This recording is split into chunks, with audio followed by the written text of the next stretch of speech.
Hello friends, welcome to mission IAS.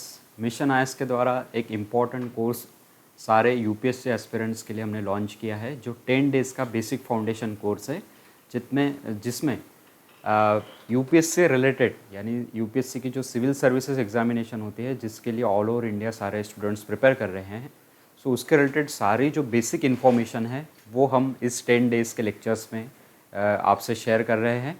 और करीबन 7 lectures इस सीरीज़ के हो चुके हैं और इस 7 डेज़ के सीरीज़ में हमने बहुत सारी बेसिक चीज़ें देखी कि हर यूपीएससी एस्पिरेंट्स के लिए कौन सी चीज़ें पता होनी चाहिए before starting for the preparation. So ये 10 डेज़ का फाउंडेशन कोर्स है। This is our team of mission IAS, this is about me. So अगर रिकैप करें कि पहले 7 लेक्चर्स में हमने कौन कौन सी चीज़ें देखी थी। सो फर्स्ट जो लेक्चर था हमारा, उसमें हमने देखा था कि पैटर्न क्या है एग्ज़ाम का।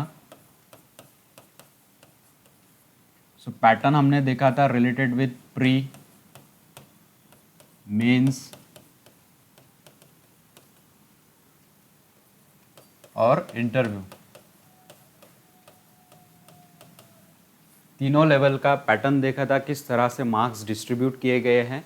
उसके साथ साथ एलिजिबिलिटी क्राइटेरिया क्या होना चाहिए हर यूपीएससी एस्पिरेंट्स का। उसके साथ साथ सिलेक्शन प्रोसीजर किस तरह की है यूपीएससी की। उसके साथ साथ हमने देखा था कि जो हमारा एम है अल्टीमेट आईएएस, उसके लिए हम कब प्रिपरेशन स्टार्ट कर सकते हैं और कैसे हमें शुरुआत करनी है प्रिपरेशन की। सेकंड लेक्चर में हमने ऑल अबाउट प्रीलिम्स देखा था। सो प्रीलिम्स रिलेटेड सारी इन्फॉर्मेशन हमने देखी थी कि कौन से पेपर से उसमें किस तरह से मार्क्स डिस्ट्रीब्यूशन है, क्वालिफाइंग नेचर किस पेपर का है। उसके बाद प्रीलिम का डिटेल सिलेबस देखा था, किस तरह से क्वेश्चंस रिफ्लेक्ट हो रहे हैं हर साल, वो भी हमने देखा था। उसके साथ साथ थर्ड लेक्चर में हमने देखा था मेंस। सो मेंस रिलेटेड सारे जीएस पेपर्स जो है हमारे, वो हमने कवर अप किए थे। चारों जो जीएस पेपर है, सामान्य अध्ययन के जो पेपर है, वो सारे कवर अप किए थे। उसका डिटेल सिलेबस देखा था, किस तरह से क्वेश्चंस हर साल रिफ्लेक्ट हो रहे हैं, किस एरियाज से पूछे जा रहे हैं, किस पर फोकस है। उसके साथ साथ जीएस पेपर के लिए हर यूपीएससी एस्पिरेंट्स की प्रिपरेशन की स्ट्रैटेजी कैसे होनी चाहिए, किस तरह के स्टेप्स हमें लेने हैं during the preparation of general studies papers.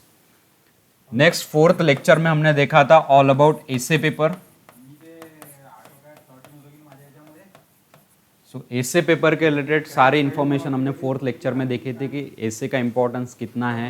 250 marks के लिए बेसिकली आता है, लेकिन बहुत ज़्यादा कंट्रीब्यूट करता है हमारे ओवरऑल मार्किंग में और डिटरमाइन भी करता है कि हमारी रैंक क्या होगी और पोस्ट क्या होगी। सो एक मेजर कंट्रीब्यूशन है एसे पेपर का। उसके रिलेटेड भी सारी बेसिक इन्फॉर्मेशन हमने देखी थी कि हम एक अच्छा एसे किस तरह से लिख सकते हैं, उसके लिए साइड रीडिंग कहाँ से हम ले सकते हैं, कहाँ से हम पढ़ सकते हैं एडिशनल ड्यूरिंग आवर प्रिपरेशन। सो वो भी हमने देखा था और एसे के लिए प्रॉपरली हमारी प्रिपरेशन स्ट्रैटेजी क्या होनी चाहिए। नेक्स्ट फिफ्थ लेक्चर में हमने देखा था all about optional. So optional paper जो एक बड़ा रोल प्ले करता है हमारे ओवरऑल मार्क्स में यूपीएससी के मेंस एग्जाम में। सो ऑप्शनल पेपर के रिलेटेड सारी बेसिक इन्फॉर्मेशन हमने देखी थी। ऑप्शनल की स्ट्रैटेजी कैसे होनी चाहिए, कौन कौन से ऑप्शनल है यूपीएससी के। नियर अबाउट हमने देखा था कि 48 ऑप्शनल्स है विथ लिटरेचर वगैरह। सो उसमें से कोई भी कैंडिडेट एक ऑप्शनल चूज़ करके अपना एग्ज़ाम दे सकता है। सो ऑप्शनल्स किस तरह से हमें चूज़ करने हैं, how to choose the better good optional, तो वो भी स्ट्रैटेजी हमने देखी थी कि किस तरह के क्राइटेरिया होते हैं एक ऑप्शनल चूज़ करने में और ऑप्शनल प्रिपरेशन की हमारी स्ट्रैटेजी क्या होनी चाहिए। उसके साथ सिक्स्थ लेक्चर में हमने देखा था कि language paper,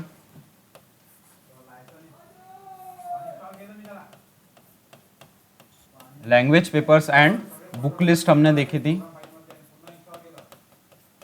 so language papers जो क्वालिफाइंग इन नेचर है लेकिन मेजर कंट्रीब्यूट करते हैं, क्योंकि 25% मार्क्स अगर उसमें हमने नहीं लाए तो दिक्कत में आ सकते हैं हम during our mains exam. So हमें प्रॉपरली उसका भी प्रिपरेशन करना है during our preparation. Language paper को भी उतना ही महत्व देना है हमारे प्रिपरेशन के दौरान। सो लैंग्वेज पेपर की प्रिपरेशन कैसे करनी है हमें, किस तरह का वो क्वालिफाइंग नेचर है, उसका स्ट्रक्चर किस तरह से हमें पूछे जाते हैं क्वेश्चंस, कौन कौन से एरियाज़ में क्वेश्चंस पूछे जाते हैं, उसके साथ साथ लैंग्वेज पेपर की प्रिपरेशन हम कहाँ से कर सकते हैं, जैसे मैंने बताया था कि इसको एडिशनल वर्क देने की ज़रूरत नहीं है, सिर्फ हमारे डेली रूटीन में ही हम अगर थोड़ी बहुत न्यूज़पेपर रीडिंग हो या फिर लैंग्वेज के ग्रामर हो उसके रिलेटेड थोड़ा बहुत टाइम दे तो हमारा language paper easily cover up हो सकता है।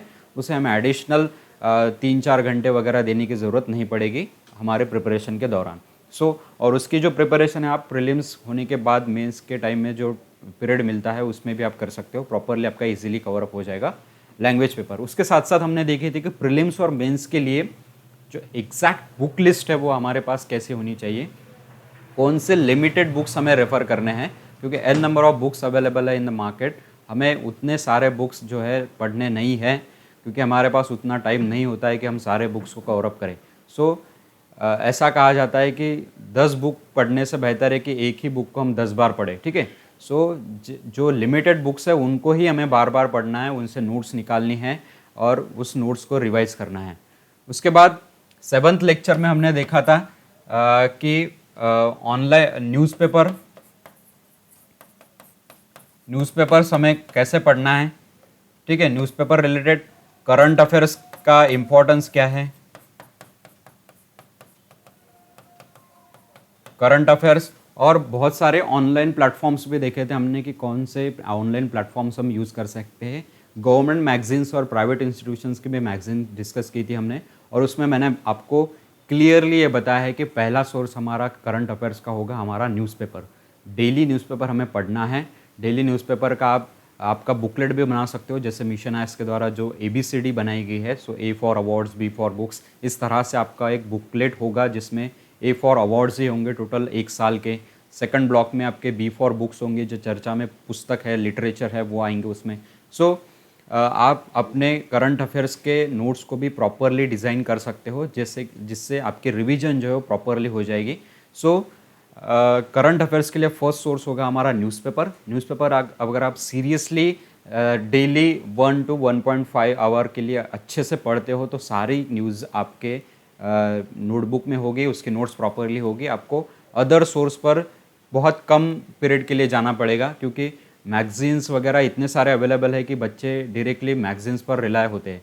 और एक बात कि अगर आपने न्यूज़पेपर नहीं पढ़ा तो बहुत सारे अभी ऑनलाइन प्लेटफॉर्म्स हुए, डेली न्यूज़ एनालिसिस वगैरह, तो ये हाफ एक घंटे के लेक्चर्स रहते हैं और हम वो फिर देख लेते हैं। फर्स्ट अगर हम हमारा न्यूज़पेपर पढ़े एक्चुअल में तो हमें वो डेली न्यूज़ एनालिसिस होगा या फिर डेली समरी होगी वो भी देखने की ज़रूरत नहीं पड़ेगी अगर हम प्रॉपरली हमारा न्यूज़पेपर पढ़ते हैं तो।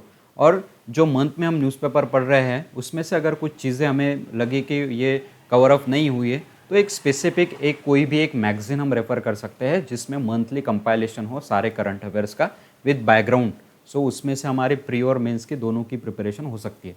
कौन से मैगजीन्स आपको लिमिटेड चूज़ करने हैं। न्यूज़पेपर के बाद मैंने कहा था कि आपको गवर्नमेंट सोर्स पर ज़्यादा रिलाय होना है क्योंकि गवर्नमेंट सोर्स के जो मैगजीन्स होते हैं उसमें इन्फॉर्मेशन जनरली ऑथेंटिक होती है, डेटा जो दिया जाता है या फिर स्ट्रक्चर जो दिया जाता है वो चेंज नहीं होता, उसमें ऑथेंटिसिटी रहती है। और आप जो कोट कर रहे हो आपके आंसर्स में वो अगर गवर्नमेंट सोर्स से कर रहे हो तो ये ज़्यादा बेटर होता है एग्जामिनर के लिए भी आपको प्रॉपरली मार्क्स देना। ज़्यादातर गवर्नमेंट सोर्स का ही इस्तेमाल करें, उसके सोर्सेस मैंने बताए थे। उसके साथ साथ लिमिटेड इंस्टीट्यूशंस या फिर अदर मैगजीन्स मैंने बताए थे, उसमें से कोई भी एक ही चूज़ करना है क्योंकि ये बहुत सारे मैगजीन्स अवेलेबल है मैगजीन्स मार्केट में। अब हर स्टूडेंट हर टॉपर एक रिकमेंड करता है कि मैंने ये मैगज़ीन पढ़ के क्लियर किया, मैंने ये मैगज़ीन पढ़ के क्लियर किया, तो हम टॉपर की सुनते हैं लेकिन वो उनके लिए प्रेफरेबल था, ठीक है। हमारे लिए क्या सही है ये हमें ढूंढना है कि मुझे किस मैगज़ीन से प्रॉपरली पता चल रहा है, किस न्यूज़पेपर से मुझे अच्छे से कवर अप हो रहा है। बहुत सारे नियर अबाउट 90% टॉपर जो वो द हिंदू प्रेफर करते हैं और बताते भी है स्टूडेंट्स को भी मैंने द हिंदू पढ़ा था। लेकिन बहुत सारे स्टूडेंट हैं ऐसे कि जिनको द हिंदू समझ में नहीं आता तो वो कहाँ से पढ़े। तो इसलिए मैंने कहा कि द हिंदू अच्छा है ही, लेकिन उसके साथ साथ द इंडियन एक्सप्रेस भी है जिसमें प्रॉपरली आपके न्यूज़ जो है वो कवर अप हो जाते हैं। बहुत सारे स्टूडेंट द इंडियन एक्सप्रेस करके भी क्लियर हो चुके हैं। टॉपर्स बताते हैं हमें, लेकिन हमें प्रेफर करना है कि हमारे लिए कौन सा सही सोर्स है, ठीक है। ये हम खुद एनालाइज करेंगे कि मुझे कहाँ से समझ में आ रहा है। मेन पर्पज़ यही है कि आप अगर क्लियर कर रहे हो या फिर आप ड्यूरिंग प्रिपरेशन हो तो तो आपको किन चीज़ों से समझ में आ रहा है, आपके क्लियर कंसेप्ट्स कहाँ से हो रहे हैं, ये मेन पर्पज़ है आपके प्रिपरेशन का। सो ये थे हमारे 7th लेक्चर। आज के जो लेक्चर्स है उसमें हम बहुत सारी छोटी छोटी चीज़ें देखने वाले हैं कि क्योंकि हमने प्रीलिम्स कवर अप कर लिया, मेंस का सारा पोर्शन कवर अप कर लिया, न्यूज़पेपर कैसे पढ़ना है, इस तरह का बुक लिस्ट वगैरह कवर अप कर ली। अब जो बाकी की चीज़ें बनती है जो हमारे प्रिपरेशन के दौरान हमें पता होनी चाहिए, उसके बारे में हम डिस्कस करेंगे। सो आज के जो टॉपिक्स है वो बेसिकली है कि हमें जो एनसीईआरटीज़ और अदर बुक्स जो मैंने रेफरेंस बुक्स बताए थे आपको, जिसकी बुक लिस्ट मैंने दी थी, सो उसको कैसे पढ़ना है, उसमें से कैसे नोट्स हमें निकालनी है, how to prepare your own notes, कहाँ कैसे नोट्स हमें निकालनी है, किस तरह की नोट्स हमें होनी चाहिए। उसके बाद रिवीजन करनी है हमें उस नोट्स की within week, within 15 days, within a month. So revision किस तरह की हमारी होनी चाहिए, क्योंकि रिवीजन अगर आप नहीं करते हो तो आपके माइंड में नहीं रहेगा वो लॉन्ग टाइम के लिए। क्योंकि अगर आपने स्टार्ट के प्रिपरेशन में, फॉर एग्जांपल फर्स्ट मंथ में आपने जैन में स्टार्ट किया, जैन में जो आपने मटेरियल पढ़ा उसमें से नोट्स निकाली, वो अगर आपने नहीं पढ़ा तो आपको जून जुलाई या फिर उसके 2-3 महीने बाद अगर पूछा गया तो आपको कुछ भी याद नहीं आएगा। क्योंकि सिलेबस जो है वो हमें सारा कवर अप करना है विद इन 1 ईयर, और नियर अबाउट 9 सब्जेक्ट्स है जो हमें कवर अप करने हैं सारे ईयर में, पूरे ईयर में। तो ये पूरा ईयर का जो है हमें ध्यान में रखना है। सो एक माइंड का भी साइकोलॉजी भी यही कहती है कि अगर चीज़ों को हम पढ़ते हैं तो वो हमें उतनी देर के लिए याद नहीं रहेंगी जब तक हम उसको अपने हाथ से नहीं लिखेंगे। सो हम जब तक उसको लिखेंगे नहीं तब तक हमें नहीं पता चलेगा कि इस दिन मैंने ये चीज़ लिखी थी। सो वो आपके जो लिखी हुई चीज़ें हैं वो हमें लॉन्ग टर्म के लिए याद रह सकती है, ठीक है। सो इसलिए नोट्स मेकिंग बहुत ज़्यादा इंपॉर्टेंट है हमारे प्रिपरेशन में, हमारे खुद की नोट्स बनाना। ज़्यादातर स्टूडेंट्स क्या करते हैं कि टॉपर्स के नोट्स होंगे या फिर हमारे सीनियर्स के नोट्स होंगे, वही प्रिंट आउट कर लेंगे, उसको ही पढ़ लेंगे। तो वो उनके वर्ड्स में लिखी होती है, उनको जो समझ में आया उस बुक से उन्होंने उस पर अपनी खुद की नोट्स बनाई होती है। और अगर हम उसको पढ़े तो हमें बहुत सारी चीज़ें नहीं पता चलती, क्योंकि बहुत सारे टॉपर्स ने या फिर सीनियर्स ने प्रॉपरली उनके शॉर्ट फॉर्म्स लिखे होते हैं जो हमें समझने में ही ऑलरेडी टाइम वेस्ट हो जाता है। सो बेटर है कि हम खुद जो हमें लिमिटेड सोर्स दिए गए हैं उसको पढ़े और उसके साथ साथ उसकी नोट्स निकाले प्रॉपरली। चैप्टर वाइज आप निकाल सकते हो, यूनिट वाइज आप निकाल सकते हो, या फिर पोर्शन वाइज, सिलेबस वाइज आप निकाल सकते हो, ठीक है। सो नोट्स कैसे बनानी है, उसके रिवीजन कैसे करने हैं, उसके साथ साथ रिवीजन हम कर रहे हैं प्रीलिम्स की और मेंस की, तो टाइमली हमें प्रीवियस ईयर क्वेश्चन पेपर को देखना, उनको सॉल्व करना। उसके साथ साथ कुछ मॉक टेस्ट होंगी या फिर कुछ टेस्ट सीरीज हम लगाते हैं ड्यूरिंग आवर प्रिपरेशन प्रीलिम्स के लिए या फिर मेंस के लिए। सो उनको प्रॉपरली अटेंड करना, उसमें से हमारा सक्सेस रेशियो जो है वो एनालाइज करना है कि किस तरह के हम क्वेश्चन सॉल्व कर रहे हैं, कितने हमें मार्क्स मिल रहे हैं। मेंस के लिए भी जो हम आंसर्स लिख रहे हैं उसकी क्वालिटी कितनी है, जो एक्सपर्ट है जो चेक कर रहे हैं हमारे आंसर्स वो क्या बता रहा है, उसमें कुछ हमें सजेशंस दे रहे हैं क्या कि हमें इस तरह से इम्प्रूव करना है हमारे आंसर्स को। सो ये बहुत सारी चीज़ें हैं जो हमारे प्रीलिम्स के तो MCQs सॉल्व करने में हमें प्रॉपर बनाती है। उसके साथ साथ मेंस में जो आंसर राइटिंग है, क्योंकि ऐसा कहते हैं कि मेंस का जो आंसर है वो किसी का भी परफेक्ट नहीं होता है, उसको कैटेगराइज किया जाता है। मार्क्स जो एग्जामिनर देता है कि हमें गुड कौन सा आंसर है, बेटर कौन सा है, बेस्ट कौन सा है, इस लेवल पर आपको मार्क्स दिए जाते हैं। सो आउट ऑफ 10 गुड वालों को मानो 4 से 5 मार्क्स मिल गए, गुड वालों को 4 से 5 मार्क्स मिल गए, बेटर वालों को 5 से 6 मार्क्स मिल गए, और जिसका बेस्ट है उसको 7 to 8 मार्क्स मिल गए। Out of 10 out of 10 hardly ही मिल जाते हैं, अदरवाइज 10 आउट ऑफ 10 किसी को नहीं मिलते। सो ये कोई हम टेक्निकल सब्जेक्ट्स का आंसर नहीं लिख रहे हैं। फॉर एग्जांपल मैथ्स का मैंने लिख लिया और करेक्ट थियरी लिख ली और मुझे आउट ऑफ मार्क्स मिल गए। सो इसमें कैटेगराइजेशन होता है गुड, बेटर, बेस्ट। सो हर कैंडिडेट को आंसर राइटिंग करते समय यही ध्यान में रखना है कि मेरा बेस्ट आंसर कैसा होगा। सो गुड से हमें बेटर जाना है, बेटर से हमें बेस्ट जाना है। और ये जो प्रोसेस है ये इम्प्रोवाइज करती है थ्रू अवर आंसर राइटिंग, कि हम कितना सारा आंसर राइटिंग करते हैं, किस तरह से करते हैं, मॉक टेस्ट जो है उसको टाइमली कैसे सॉल्व करते हैं, एक्सपर्ट्स की राय किस तरह से लेते हैं, उसको कैसे हमारे आंसर राइटिंग में फिर इम्प्लीमेंट करते हैं। सो ये सारी चीज़ों को ही ये सारी चीज़ें ही हमारे आंसर राइटिंग को शेप देती है, हमारे आंसर्स को शेप देती है। सो रिवीजन, मॉक टेस्ट सॉल्विंग का किस तरह का इंपॉर्टेंस है। और लास्टली हम देखेंगे कि डेली शेड्यूल हर एस्पिरेंट का कैसा होना चाहिए, डेली हमारा शेड्यूल कितने घंटे का होना चाहिए, किस तरह के कवर अप करने हैं हमें। बहुत सारे स्टूडेंट्स ऐसा कहते हैं कि 15 आवर्स का शेड्यूल होना चाहिए, 20 आवर्स का मैंने पढ़ा था। उसके बाद ये होता है हर एस्पिरेंट्स के लेवल ऑफ अंडरस्टैंडिंग के द्वारा, ठीक है। किसी को 15 घंटे भी पढ़ने के बाद उसका माइंड प्रॉपरली रहता है, वो पढ़ पाता है, किसी का 7-8 घंटे बाद ही ब्लॉक हो जाता है, ठीक है। सो हमें हमारी जो आईक्यू है, हमारी जो अंडरस्टैंडिंग लेवल है, उस हिसाब से हमें डेली शेड्यूल हमारा बनाना होता है।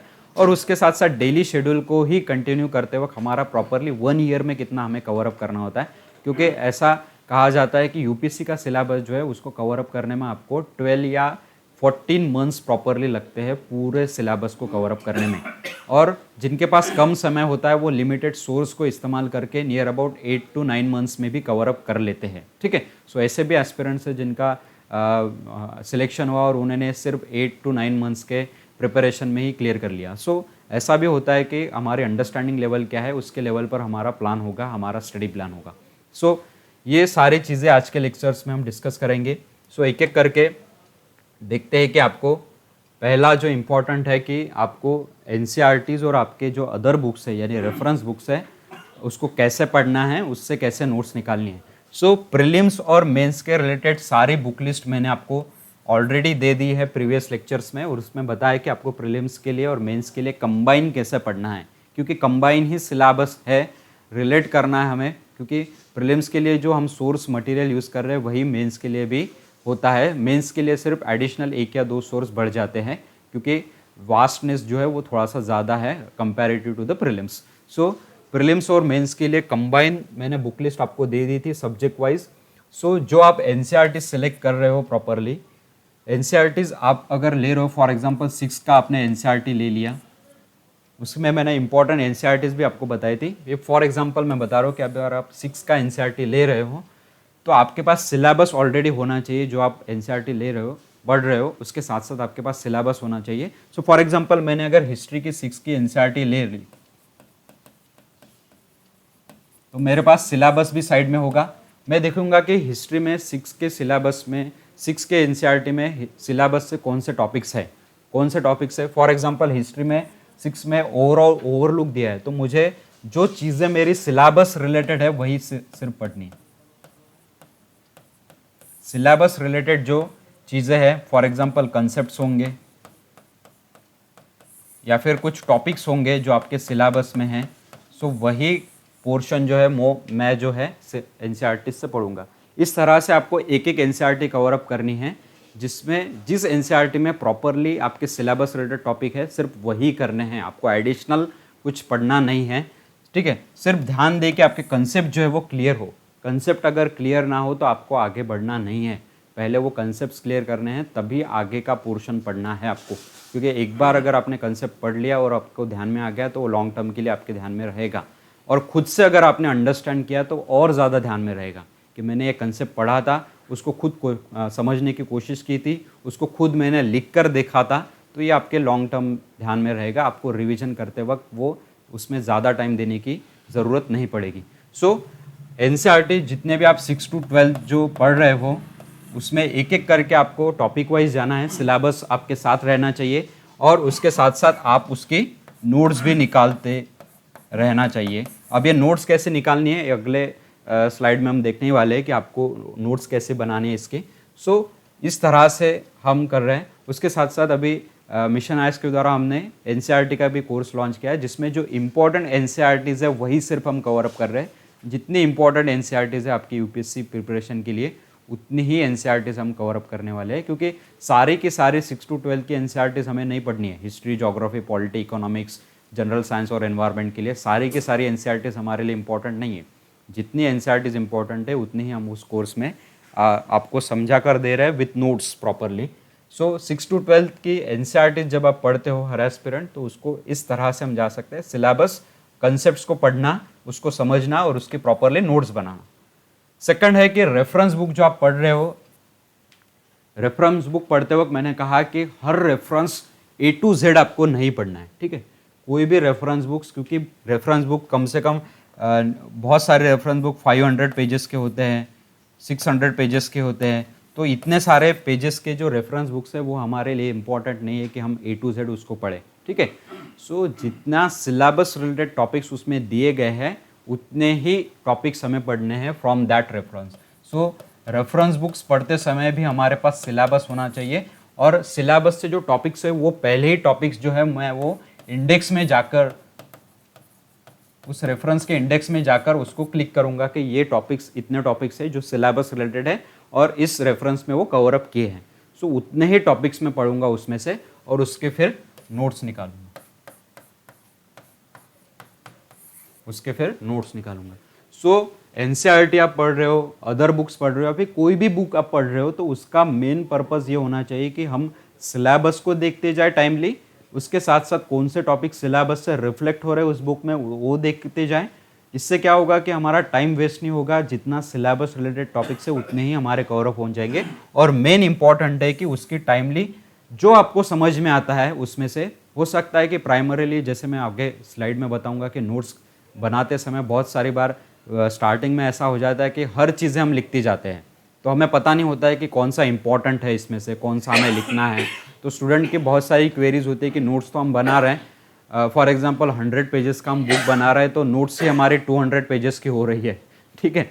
तो बहुत सारे स्टूडेंट्स की ऐसी क्वेरीज होती है, लेकिन उस नोट्स को कैसे कंसाइज करना है टाइमली, ये भी मैं बताऊंगा कि हो सकता है स्टार्टिंग में आपकी नोट्स जो है वो बुक से भी ज़्यादा हो, ठीक है, क्योंकि हमें पता नहीं होता है कि हमें इम्पॉर्टेंट क्या निकालना है इसमें से, ठीक है।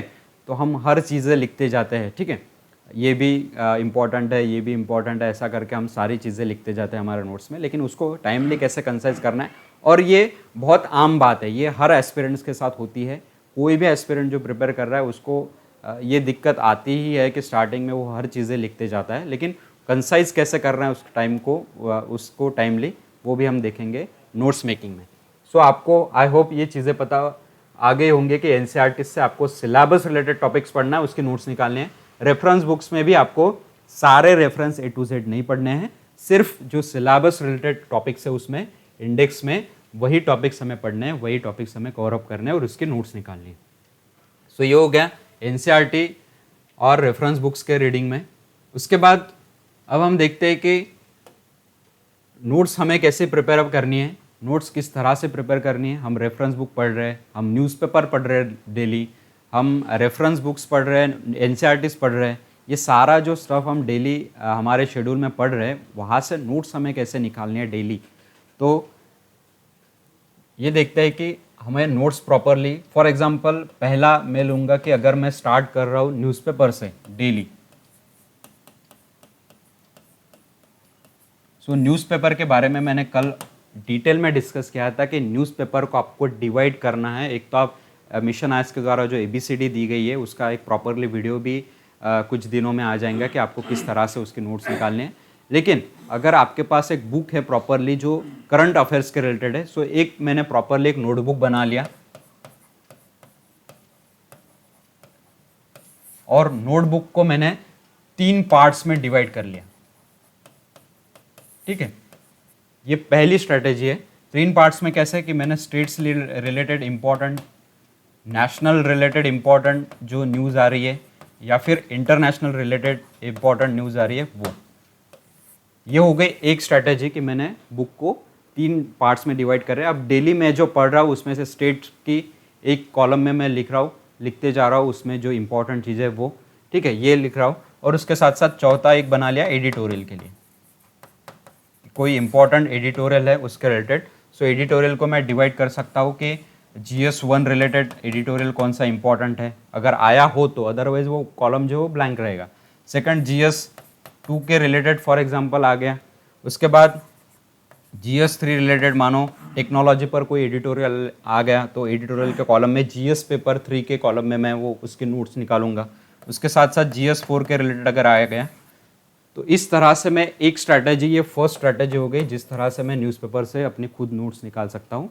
तीनों न्यूज़ लेवल को मैंने डिवाइड कर लिया और उसके साथ साथ एडिटोरियल को पेपर वाइज डिवाइड कर लिया। ये हो गई फर्स्ट स्ट्रैटेजी। सेकंड मैं ये कर सकता हूँ स्ट्रैटेजी को कि मैं सब्जेक्ट वाइज निकाल सकता हूँ।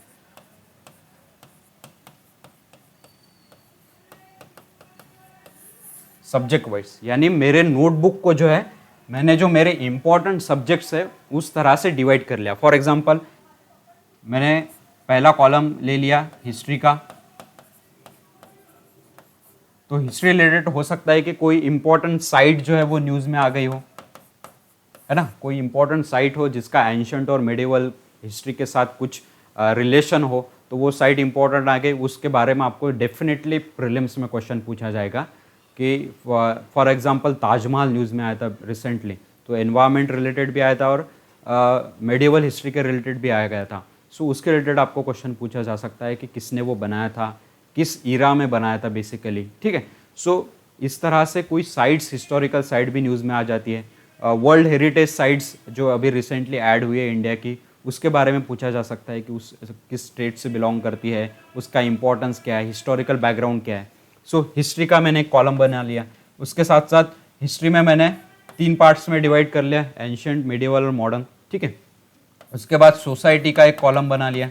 सो सोसाइटी रिलेटेड जितने भी इंपॉर्टेंट इश्यूज आ रहे डेली, सो हो सकता है कि एक आधे दिन सोसाइटी का कोई इशू आए ना, तो उस दिन आपका वो कॉलम ब्लैंक रहेगा, ठीक है। उसके बाद ऐसे ही मैंने सब्जेक्ट वाइज सारे सब्जेक्ट्स को डिवाइड कर लिया। फॉर एग्जांपल पॉलिटी होगा, इकोनॉमिक्स होगा, उसके बाद एनवायरनमेंट होगा, उसके बाद साइंस एंड टेक होगा, डिजास्टर मैनेजमेंट होगा, सिक्योरिटी होगा। सो इस तरह से मैंने अपने बुक को क्या कर लिया, डिवाइड कर लिया, और उसी तरह से मैं डेली न्यूज़पेपर से उसमें नोट्स जो है वो ऐड करते जा रहा हूँ, एक एक करके, पॉइंट वाइज करके। सो ये एक बेटर है नोट्स मेकिंग की प्रोसीजर, जिसमें आपका सारा जो क्रक्स है डेली न्यूज़पेपर का वो प्रॉपरली आ रहा है, और आपको रिलाई नहीं करते, आप रिलाई नहीं आपको फिर अदर सोर्सेज पर रिलाई करने की ज़रूरत नहीं पड़ेगी, ठीक है। सो ये आपकी होगी। और तीसरी जो है वो हम जो ABCD जो आप मिशन आईएएस की बना रहे हैं, बनाई है ऑलरेडी, उस पर अभी नज़दीक के लेक्चर्स में हम उस पर प्रॉपरली एक लेक्चर भी बनाएंगे। सो इसमें भी, इसके रिलेटेड भी आप एक बुकलेट बना सकते हो। सो ये 2-3 स्ट्रैटेजी हो गई जिसके रिलेटेड आप अपनी जो नोट्स है वो प्रॉपरली बना सकते हो अपने न्यूज़पेपर के रिलेटेड। अब देखते हैं कि आपको एनसीईआरटीज़ के बारे में मैंने नोट्स ऑलरेडी बता दिए। सेकंड मेरा सोर्स होगा कि जो बेसिक में पढ़ रहा हूँ नोट्स रिलेटेड, वो है कि मेरी एनसीईआरटीज़। सो एनसीईआरटी रिलेटेड ऑलरेडी मैंने बताया कि पहली जो है सिलेबस आपके पास होना चाहिए। सेकंड, आप टॉपिक्स जो है वो टॉपिक्स हमने मार्क कर लिए कि कौन से टॉपिक्स मेरे सिलेबस रिलेटेड है, वही टॉपिक्स आपको पढ़ने हैं और उसके प्रॉपरली नोट्स बनाने हैं। रेफरेंस बुक से भी, रेफरेंस बुक्स को भी आपको वैसे ही करना है कि रेफरेंस बुक्स को पहले मैंने क्या कर लिया कि टॉपिक्स को मार्क कर लिया विद द सिलेबस, और वही टॉपिक्स मैं पढ़ रहा हूँ, ठीक है। अभी आप नोट्स जब निकालते हो तो आप ऐसा भी कर सकते हो कि आपके सिलेबस में फॉर एग्जांपल एक आधा टॉपिक होगा ई गवर्नेंस का, जो फॉर एग्जांपल टॉपिक आया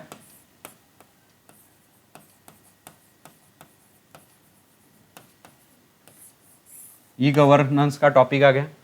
अब ई गवर्नेंस के रिलेटेड कुछ इंपॉर्टेंट बेसिक चीज़ें आपके रेफरेंस बुक्स में दी गई होगी, ठीक है। बेसिक चीज़ें दी गई है कि ई गवर्नेंस माने क्या, ई गवर्नेंस का इंपॉर्टेंस क्या है, ई गवर्नेंस इंडिया में कब से स्टार्ट हुआ, किस तरह से हम शिफ्ट हुए गवर्नेंस टू ई गवर्नेंस, ये सारी बेसिक चीज़ें रिलेटेड आपने थोड़ी बहुत इन्फॉर्मेशन जो है नोट्स के ज़रिए लिख ली।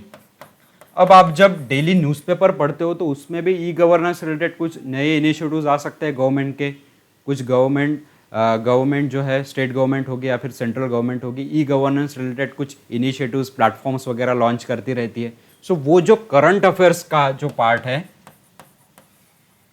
वो आप इस नोट्स में क्या कर सकते हो, ऐड कर सकते हो। यानी आपके पास at a time reference book से या फिर एनसीईआरटी से निकाला हुआ बेसिक पार्ट भी है, और उसी नोट्स में प्रॉपरली आपने जो करंट में जो चीज़ें चल रही है उसके रिलेटेड अगर न्यूज़पेपर में कुछ चीज़ें आती है तो उसको भी आपने उसमें ऐड कर लिया। तो एट ए टाइम आपके पास बेसिक और करंट, क्योंकि होता ये है कि आपके जो प्रीलिम्स में क्वेश्चन पूछे जाते हैं उसमें सारे के सारे जो 4 ऑप्शंस है वो बेसिक ही रहेंगे, ऐसा कोई मैंडेटरी नहीं है, ठीक है।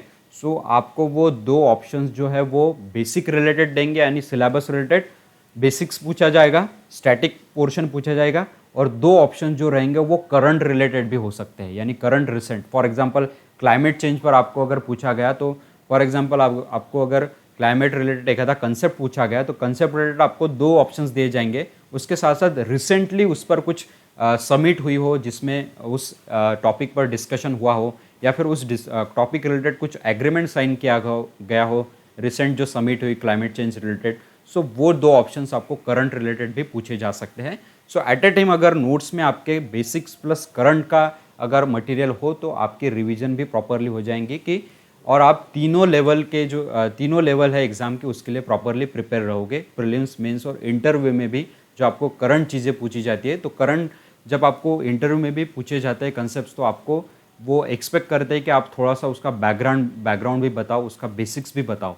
सो वो एक्सपेक्ट करते हैं आपसे कि आप करंट इवेंट्स के रिलेटेड अवेयर तो हो ही, लेकिन उसके रिलेटेड कुछ बैकग्राउंड है या। फॉर एग्जांपल इमरजेंसी बीच बीच में न्यूज़ में आती है, उस पर एडिटोरियल्स आ जाते हैं नेशनल इमरजेंसी रिलेटेड जो 1975 के दौरान लगी थी हमारे इंडिया में। सो उस पर बीच बीच में कोई एक आधा सेंटेंस आ जाता है जिसके रिलेटेड एडिटोरियल हमारे न्यूज़पेपर में रिफ्लेक्ट होता है। अब इमरजेंसी तो नियर अबाउट 1975 में हुई, तो फॉर एग्जांपल इंटरव्यू में अगर मुझे पूछा है कि इमरजेंसी क्यों न्यूज़ में आती है, क्यों चर्चा में आ जाती है, न्यूज़ इमरजेंसी तो 1975 में हुई थी, तो क्यों चर्चा में आती है, तो मैं उसके रिलेटेड कुछ बताऊंगा। लेकिन इमरजेंसी का अगर मैं बैकग्राउंड बताऊँ कि उसका मोटो क्या था लगाने का, उसके बैकड्रॉप्स क्या रहे जिसके बारे में हम आज भी चर्चा करते हैं। सो ये अगर बेसिक चीज़ें मैंने बताई तो ऑब्वियसली एग्जामिनर जो है या फिर इंटरव्यूअर जो है हमारा लेने वाला, वो इम्प्रेस हो जाएगा कि इसको बेसिक्स तो पता ही है, उसके साथ साथ करंट अफेयर्स सारी चीज़ें इसने ओवरलुक की है। ठीक है। सो मेन पर्पज़ ये है कि आपको नोट्स निकालते समय बेसिक्स प्लस करंट्स ऐसी कंबाइन अगर आप नोट्स निकालते हो तो आपको तीनों लेवल के लिए वो बेटर हेल्पफुल होगी। ठीक है। सो नोट्स मेकिंग में आप प्रॉपरली न्यूज़पेपर की, आपके एनसीईआरटीज़ की और आपके रेफरेंस बुक्स की इस तरह से टॉपिक वाइज सिलेबस वाइज आप निकाल सकते हो। और एक कर सकते हो आप कि स्मार्ट नोट्स कैसे निकालना, ये भी बहुत सारे स्टूडेंट्स बताते हैं, बहुत सारे टॉपर्स बताते हैं कि smart notes, actual smart notes या फिर स्मार्ट नोट्स निकालना ये कोई फंडा नहीं है। बेसिकली हमारे नोट्स को हम प्रॉपरली कैसे डिज़ाइन करते हैं उसको ही कहते हैं स्मार्ट। ठीक है। सो स्मार्ट बेसिकली क्या है कि आप अगर इसका एक उदाहरण देता हूँ मैं कि ये हो गई एक कॉमन टेक्निक आप नोट्स निकालने की, और एक टेक्निक ये है कि नोट्स आप निकाल रहे हो, जो भी आप नोट्स निकाल रहे हो, सो ये हो गया कि आपने बेसिक और करंट उसमें जो है वो लिख लिया। अब आप जो नोट्स निकाल रहे हो उसमें आपने क्या कर लिया कि फॉर एग्जांपल क्वेश्चन पेपर है आपके, प्रीवियस ईयर क्वेश्चन पेपर,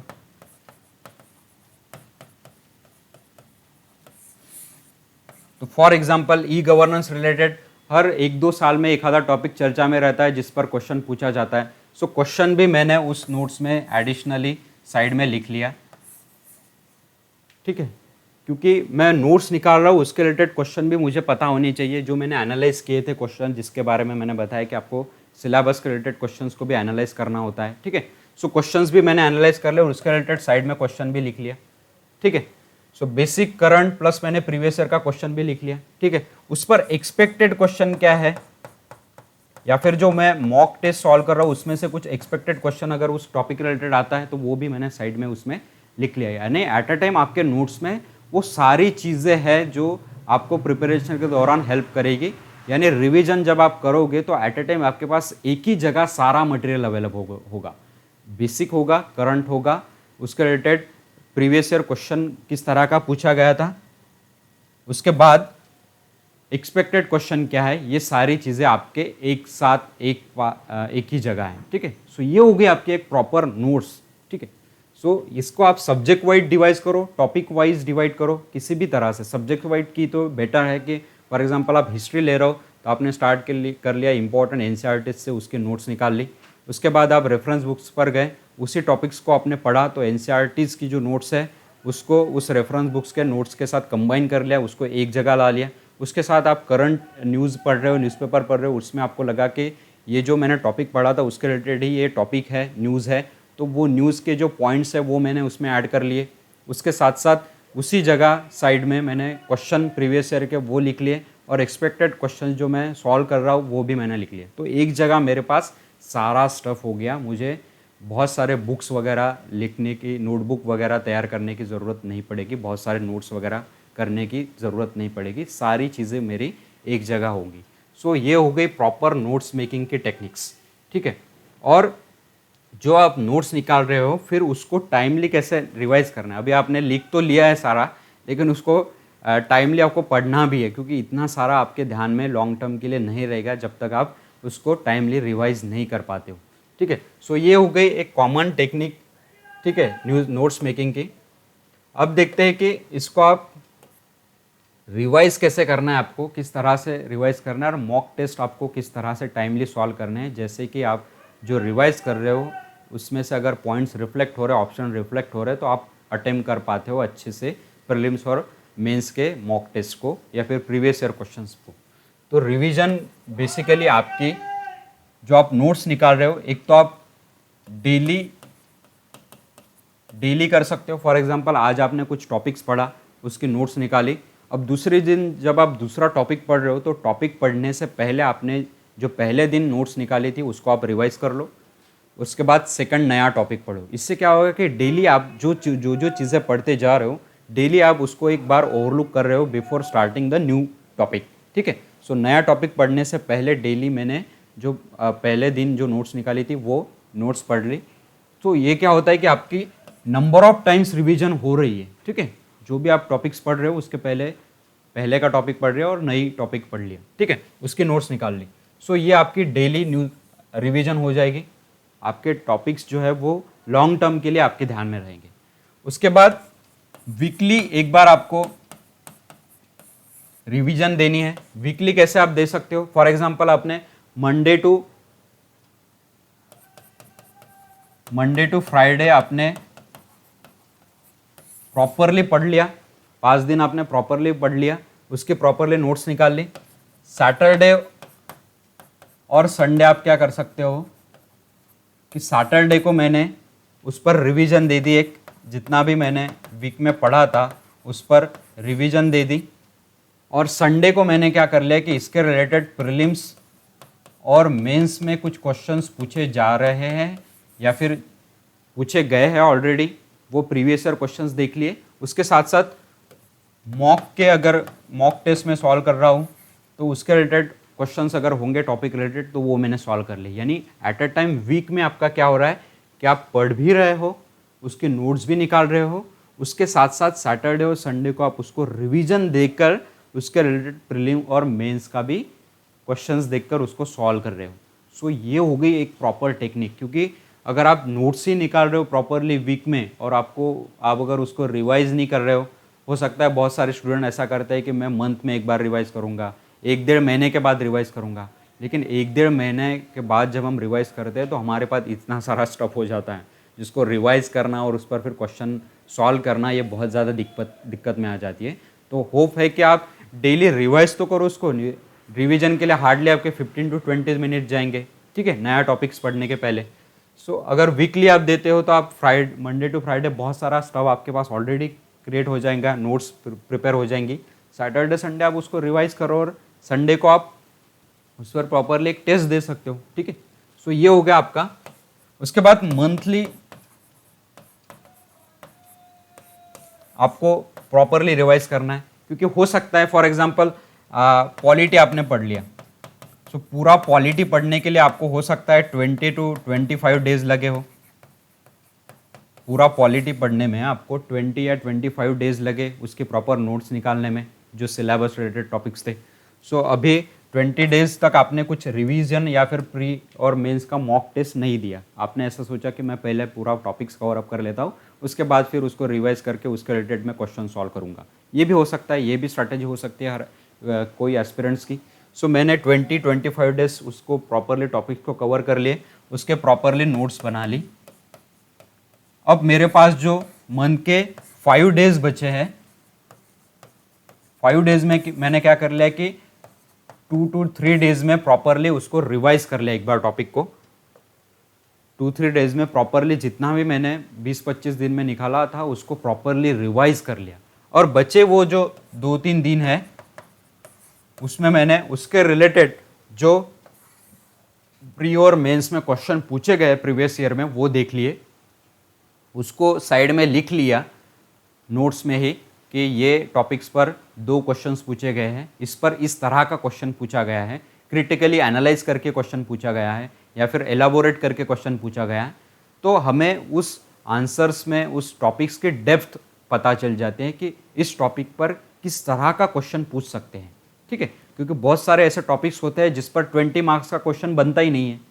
सो यूपीएससी भी उस पर 20 मार्क्स का क्वेश्चन 250 वर्ड्स के लिए पूछता ही नहीं है, क्योंकि वो टॉपिक उतना डेप्थ में नहीं पूछा जा रहा है। आपको ये पता चल जाता है आप जब प्रीवियस ईयर क्वेश्चन पेपर को देखते हैं, उस पर किस तरह का क्वेश्चन पूछा जा रहा है। जब वो आप उसको एनालाइज करते हो तो आपको एग्जैक्टली पता चल जाता है कि वो जो टॉपिक है, वो जो कंसेप्ट है, वो कितने मार्क्स के लिए आपको पूछा जाएगा। ठीक है, सो बहुत सारे टॉपिक्स ऐसे होते हैं वो उन पर 10 मार्क्स का ही क्वेश्चन बनता है। ठीक है, और बहुत सारे ऐसे टॉपिक्स होते हैं जिस पर लॉन्ग टर्म ही क्वेश्चन, लॉन्ग मार्क्स के लिए क्वेश्चन ही, लॉन्ग वर्ड्स के लिए क्वेश्चन ही बनते हैं।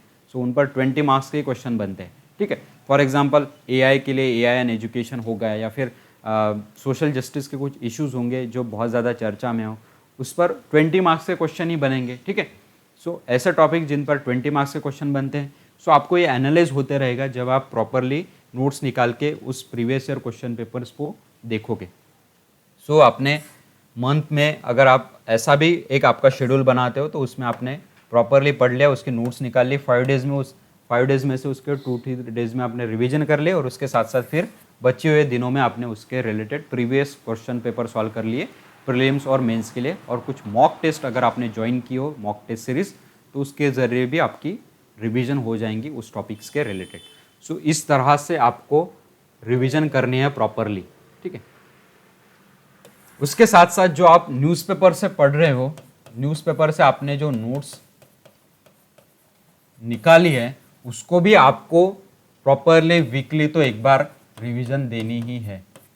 वीकली आपको एक बार उस पर रिवीजन देनी है प्रॉपरली। जितने भी टॉपिक्स आपने वीक में कवर अप किए थे, तो एक रिकैप करके सारी चीज़ें आपको देखनी है, ध्यान में रखनी है कि फॉर एग्जांपल कोई वीक में एक इम्पॉर्टेंट रिपोर्ट आया हो गवर्नमेंट का, उसके रिलेटेड टॉपिक्स आपने पढ़ लिए, उसके साथ साथ कुछ कमेटी न्यूज़ में आई हो, उसके साथ साथ कुछ इंपॉर्टेंट स्कीम लॉन्च हुई हो तो उसको आपने रिवाइज़ कर लिया, कुछ इंपॉर्टेंट प्लेटफॉर्म लॉन्च किया हो हमारे मिनिस्ट्रीज़ ने, या फिर गवर्नमेंट ने, सेंट्रल गवर्नमेंट ने कुछ इंपॉर्टेंट डिसीजन लिया हो जिसके रिलेटेड हमारा टॉपिक है ऑलरेडी सिलेबस में। सो वो टॉपिक्स आपके रिवाइज हो जाएंगे उस वीक में। ठीक है, सो इस तरह से आपको रिवीजन देनी है।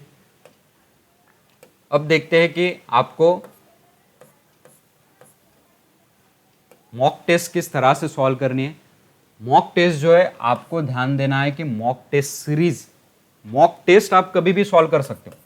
एक ध्यान दें कि यहाँ पे 2 चीज़ें हैं, एक है मॉक टेस्ट और सेकंड चीज़ है टेस्ट सीरीज।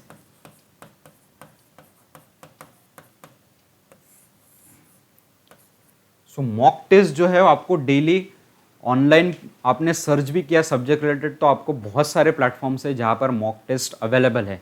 सारे सब्जेक्ट्स की बहुत सारे क्लासेस जो है वो फ्रीली अवेलेबल कर देते हैं मॉक टेस्ट को, सब्जेक्ट वाइज वगैरह। ठीक है, सो मॉक टेस्ट आपको मिल जाएंगे। ये मॉक टेस्ट आप वीकली सॉल्व कर सकते हो। फॉर एग्जांपल आपने वीक में एंशिएंट हिस्ट्री का पढ़ लिया, एंशिएंट हिस्ट्री का आपने पढ़ लिया वीक में, प्रॉपरली उसके नोट्स निकाल ली। अब आपको लगा कि एंशिएंट हिस्ट्री मेरा इस वीक में बहुत सारे टॉपिक्स कवर हो गए हैं, अभी इस टॉपिक्स पर मैं एक मॉक टेस्ट देता हूँ जिससे मुझे पता चलेगा कि मेरी जो अंडरस्टैंडिंग लेवल है कंसेप्ट्स की वो कितनी हो चुकी है। सो मॉक टेस्ट मैंने कोई भी ले ली, उसको सॉल्व कर लिया, तो वहाँ से मुझे मेरा जो सक्सेस रेशियो पता चलेगा कि किस तरह से मेरे कंसेप्ट्स क्लियर हो चुके हैं या फिर मुझे और रिवीजन की और प्रॉपर नोट्स बनाने की ज़रूरत है। सो मॉक टेस्ट आप वीकली दे सकते हो, एक मॉक टेस्ट आप दे सकते हो related with that topic, related with that subject. ठीक है, सो ये मॉक टेस्ट आपको फ्रीली अवेलेबल है, कोई भी प्लेटफॉर्म आप ले लिए, आप टेलीग्राम पर भी बहुत सारे टेस्ट सीरीज, अगर मॉक टेस्ट सीरीज वगैरह भी डाला आपने, मॉक टेस्ट भी डाला रिलेटेड विद हिस्ट्री, तो आपको बहुत सारी टेस्ट मिल जाएंगी, ठीक है। सो मॉक टेस्ट आपको, अब बहुत सारे क्लासेस के टेस्ट सीरीज भी है प्रॉपरली। टेस्ट सीरीज यानी एक सीरीज रहती है, फॉर एग्जाम्पल हिस्ट्री के हो गए, तो हिस्ट्री के मानो टेस्ट सीरीज में नियर अबाउट 10 to 15 पेपर्स होंगे, जिसमें एंशियंट, मेडिएवल और मॉडर्न तीनों कवर अप किया हो, ठीक है। सो अगर आप टेस्ट सीरीज प्रॉपरली ज्वाइन कर रहे हो, तो टेस्ट सीरीज के लिए क्राइटेरिया है कि आपका नियर अबाउट 60 to 70% सिलेबस आप कवर कर लो पहले, 60 to 70% सिलेबस आप कवर कर लो, उसके बाद कोई टेस्ट सीरीज आप ज्वाइन कर लो। वो प्रीलिम्स के लिए होगी या फिर मेंस के लिए होगी, क्योंकि अगर आपका बिफोर प्रिपरेशन अगर आपने कोई टेस्ट सीरीज ज्वाइन कर ली तो हो सकता है, क्योंकि टेस्ट सीरीज में क्या होता है कि कंबाइन क्वेश्चंस दिए जाते हैं। मानो कोई टेस्ट सीरीज सब्जेक्ट वाइज भी रहती है, लेकिन कोई टेस्ट सीरीज जो होती है वो कंबाइन भी रहती है, सारे सब्जेक्ट उसमें कवर अप किए जाते हैं, ठीक है। और उस पर 100 क्वेश्चंस प्रॉपरली यूपीएससी रिलेटेड पूछे जाते हैं, ठीक है। सो टेस्ट सीरीज कोई भी ज्वाइन करने से पहले आप ध्यान दें कि आपका near about 60 to 70% syllabus cover up हो, क्योंकि क्या होता है कि अगर हमने without preparation test series join कर ली तो हो सकता है कि हमारे 100 में से 10 क्वेश्चंस भी अटेम्प्ट ना हो। सो ये एक तरह की फिर निराशा पैदा करता है हमारे प्रिपरेशन के दौरान कि मैं प्रॉपरली अटेम्प्ट नहीं कर पा रहा हूँ। सो कॉन्फिडेंट के साथ अगर आपको एग्ज़ाम देनी है प्रॉपरली, तो आपका प्रिपरेशन भी होना ज़रूरी होता है। सो प्रिपरेशन, नोट्स मेकिंग, उसके साथ साथ उसके टाइमली रिवीजन, और रिवीजन देने के बाद आप फिर उस टेस्ट को अटेम्प्ट करो, उस टेस्ट सीरीज़ के क्वेश्चन पेपर को अटेम्प्ट करो, तब आपका कॉन्फिडेंस लेवल प्रॉपरली रहेगा, आपको प्रॉपरली क्वेश्चंस समझ में आएंगे, प्रॉपरली आप क्वेश्चंस को अटेम्प्ट कर पाओगे। सो टेस्ट सीरीज, मॉक टेस्ट आपको अवेलेबल है। टेस्ट सीरीज कुछ पेड्स है, कुछ टेलीग्राम्स पर आपको वैसे ही मिल जाएंगी, ठीक है। हम होप कर रहे हैं कि कॉन्कर नेक्स्ट पर भी, कॉन्कर नेक्स्ट जो है हमारा टेलीग्राम चैनल, उस पर भी हम timely prelims related, mains related questions वगैरह शेयर करते जाएंगे, जो क्वेश्चंस आप अटेम्प्ट कर सकते हो वीकली, या फिर टेस्ट सीरीज जो इंपॉर्टेंट है उसको हाईलाइट करके प्रॉपरली हम शेयर करते रहेंगे, जिस पर आपको इंपॉर्टेंट क्वेश्चंस मिलेंगे, उतने ही आपको अटेम्प्ट करने हैं जो क्वेश्चंस प्रीलिम्स और मेंस के लिए बनते हैं, ठीक है। सो टेस्ट और टेस्ट सीरीज के बारे में मैंने डिफरेंस आपको बता दिया। इसी तरह से आपको टेस्ट पेपर सॉल्व करने हैं टाइमली, क्योंकि अगर आप प्रिपरेशन कर रहे हो और आप टेस्ट पेपर या फिर टेस्ट सीरीज सॉल्व ही नहीं कर रहे हो, प्रीवियस ईयर क्वेश्चंस को देख ही नहीं रहे हो, तो आपको आपकी अंडरस्टैंडिंग लेवल कितनी हो चुकी है, आप किस तरह से क्वेश्चंस को अटेम्प्ट कर रहे हो। क्योंकि हो सकता है फॉर एग्जांपल आपने हिस्ट्री का, पॉलिटी का टॉपिक पढ़ लिया, फॉर एग्जांपल ई गवर्नेंस आपने पढ़ लिया, पॉलिटी का टॉपिक, उसके रिलेटेड मानो क्वेश्चन पूछ लिया, तो हो सकता है उस टॉपिक्स में से जो आपने ई गवर्नेंस पढ़ लिया उसके रिलेटेड अप्लीकेशन बेस्ड क्वेश्चन आए हो, और आपने जो बेसिक पढ़ा हो उसमें कुछ ऑप्शन ही ना हो, तो आपको क्वेश्चन को भी पढ़ना है, समझना है, उसके बाद आपको अटेम्प्ट करना है उसको। सो टेस्ट सीरीज से ये सारी प्रैक्टिस आपकी हो जाती है कि आप क्वेश्चंस को समझें, उसको प्रॉपरली आपका जो मटेरियल है जो आपने पढ़ा था उसको रिलेट करें कि इसका आंसर क्या हो सकता है, क्योंकि क्वेश्चंस पूछने की भी यूपीएससी की एक प्रॉपरली स्ट्रैटेजी होती है। 100 क्वेश्चंस में से 20 क्वेश्चन ये होते हैं कि आपको डायरेक्टली आपके नॉलेज बेस होते हैं, आपने जो पढ़ा है उसके रिलेटेड आएंगे, आपको सॉल्व करते आएंगे वो प्रॉपरली। लेकिन बाकी के जो है आपको कॉमन सेंस लगाना है, वहाँ पे आपका नॉलेज ज़्यादा वहाँ पे काम नहीं करता है, कॉमन सेंस काम करता है कि आप उस क्वेश्चंस को किस तरह से समझते हो, क्यों ये क्वेश्चन पूछा गया है, इसका पूछने का पर्पज़ क्या है यूपीएससी का, इस तरह से भी आप एनालाइज करके उस क्वेश्चन को अटेम्प्ट कर सकते हो, ठीक है। सो मोस्टली क्वेश्चन ऐसे ही पूछे जा रहे हैं कि जो स्टूडेंट की या फिर कैंडिडेट की लॉजिकल एनालिटिकल एबिलिटी भी चेक कर रहा है, ठीक है, और अंडरस्टैंडिंग कॉमन सेंस लेवल क्या है इस कैंडिडेट की वो चेक कर रहे हैं, ठीक है।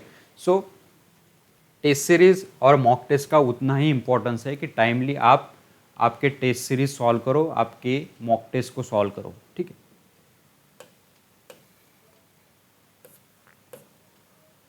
सो नोट्स के बारे में हमने देख लिया, उसके बाद रिवीजन और मॉक टेस्ट के बारे में हमने देख लिया। उसके बाद अब देखते हैं कि हमारा डेली शेड्यूल किस तरह का होना चाहिए और एक 1 ईयर का हम प्रॉपरली प्लान कैसे बना सकते हैं हमारे प्रिपरेशन के दौरान। सो जो स्टूडेंट अभी प्राइमरी लेवल पर है, प्राइमरी लेवल पर है यानी 10th 11 में है या फिर ग्रेजुएशन कर रहे हैं, सो उनको इतना टाइम देने की ज़रूरत नहीं है। फॉर एग्जांपल 10 to 15 आवर्स का शेड्यूल बनाने की ज़रूरत नहीं है डेली, ठीक है। उनको एक प्रॉपरली 6 to 6 आवर्स का भी शेड्यूल बना लिया, वो भी सफिशेंट है, ठीक है। अब जो 10th 11 जिन्होंने एक्चुअल सीरियसली ये स्टूडेंट है 10th 11 ग्रेजुएशन वाले, जिन्होंने एक्चुअली ये डिसाइड किया है कि हमें एग्ज़ाम देनी है, यानी हमें आईएएस के लिए प्रिपेयर करना है, हम प्रिपेयर करना चाहते हैं, वो जो सीरियस स्टूडेंट है उन्हीं के लिए मैं शेड्यूल बता रहा हूँ। जिन्होंने सिर्फ एम किया है और इम्प्लीमेंट नहीं करना चाहते, उनके लिए ये शेड्यूल नहीं है, उनको ज़रूरत भी नहीं है इसको इम्प्लीमेंट करने की। जो सीरियस स्टूडेंट है बेसिकली, जिनको प्रॉपरली पढ़ना है ड्यूरिंग आवर 11-12 की स्टडी के साथ ही और ग्रेजुएशन के स्टडी के साथ ही प्रॉपरली। सो ग्रेजुएशन और स्टडी के साथ हम उतना टाइम नहीं दे पाते, इसलिए मैंने कहा कि आप 4 to 6 आवर्स भी प्रॉपरली अगर डेली दो तो भी आपका प्रॉपरली 3-4-5 साल में आपका प्रॉपरली अप टू ग्रेजुएशन आपका proper study most of the topics जो आपके कवर अप हो जाएंगे। अब ये 4 to 6 में आपको क्या करना है डेली शेड्यूल में, सिर्फ मैं इन कैंडिडेट्स के लिए बता रहा हूँ, एक्चुअल के लिए बाकी की चीज़ें बताऊंगा। सो ये जो स्टूडेंट है इनके लिए डेली शेड्यूल में 4 to 6 में ये हो सकता है कि आप फर्स्ट आपके शेड्यूल में लो न्यूज़पेपर को, क्योंकि आप न्यूज़पेपर में बहुत ज़्यादा हैंडी होनी चाहिए, न्यूज़पेपर आपको समझना चाहिए, क्योंकि जैसे जैसे आपको न्यूज़पेपर की आदत लग जाएंगी पढ़ने की अच्छे से, तो हो सकता है जब आप 1-1.5 साल प्रॉपरली न्यूज़पेपर पढ़ पाओ, उसके बाद फॉर एग्जांपल आज आप स्टार्ट कर रहे हो न्यूज़पेपर तो आपको 2 घंटे या फिर 3 घंटे लगे न्यूज़पेपर पढ़ने में ही, तो जब आपको उसकी आदत हो जाएंगी तो आपका हार्डली 1 आवर में आपका सारा न्यूज़पेपर हो जाएगा विथ नोट्स। तो क्या हो जाएगा कि आपको ज़रूरी चीज़ें क्या है उस पर ही आप ध्यान दोगे बाद में, तो आपको सारी चीज़ें पढ़ने की ज़रूरत नहीं पड़ेगी, क्योंकि तब तक आपने सिलेबस भी देखा होगा, प्रीवियस ईयर क्वेश्चन पेपर को भी देखा होगा, और आप एनालाइज कर पाओगे कि इस न्यूज़पेपर से ये जो न्यूज़ में पढ़ रहा हूँ इसका रिलेवेंस क्या है, ये ज़रूरी है या नहीं है, तो मैं डायरेक्टली स्किप कर दूंगा, ठीक है। आगे की न्यूज़ पढ़ूंगा, जो इंपॉर्टेंट है यानी जो इंपॉर्टेंट स्टफ है वही मैं वहाँ से निकालूंगा, ठीक है। सो फर्स्ट सोर्स होगा इन स्टूडेंट्स का, वो होगा न्यूज़पेपर।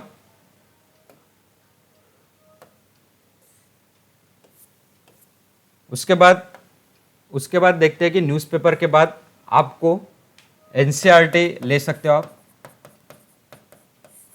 एनसीईआरटी अभी इसका कोर्स तो हमने लॉन्च किया है, जो 10th अबाउ सारे स्टूडेंट को लिए अवेलेबल है, वो ज्वाइन कर सकते हैं, ठीक है।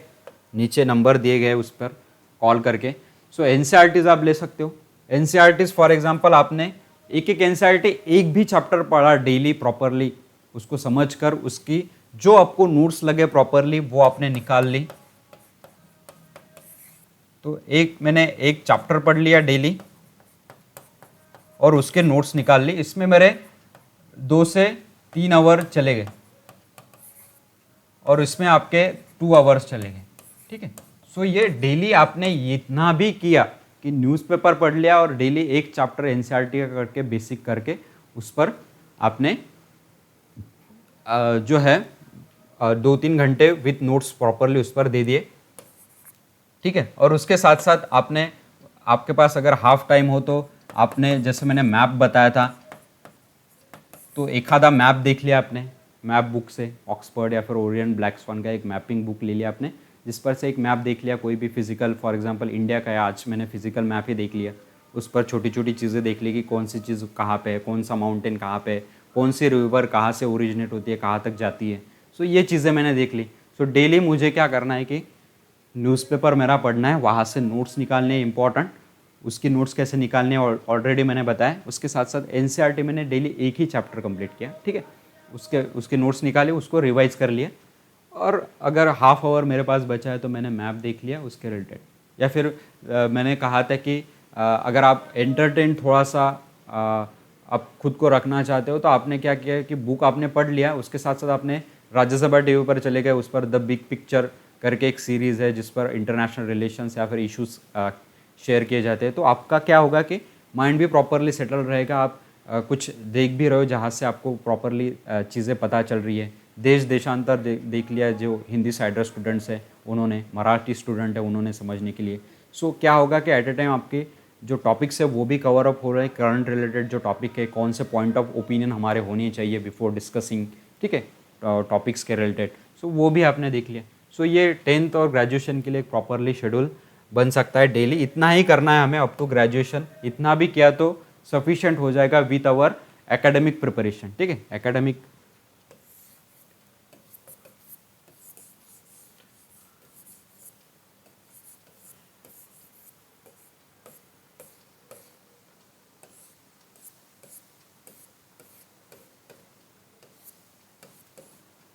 अब देखते हैं कि जो एक्चुअल स्टूडेंट है यानी ग्रेजुएशन के बाद के स्टूडेंट है, ठीक है, ग्रेजुएशन के बाद के स्टूडेंट है,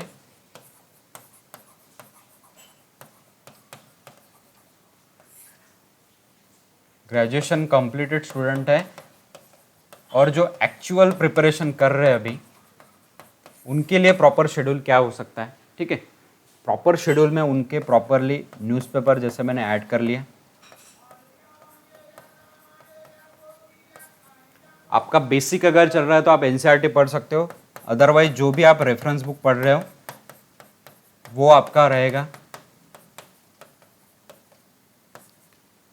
ठीक है। आपने फॉर एग्जांपल आपका ऑप्शनल चूज कर लिया हो तो ऑप्शनल आप देना है ऑप्शनल पेपर के लिए। उसके बाद नोट्स मेकिंग तो आपने इसी दौरान कर ली, रिवीजन देनी है और प्रीवियस ईयर क्वेश्चंस को भी देखना है।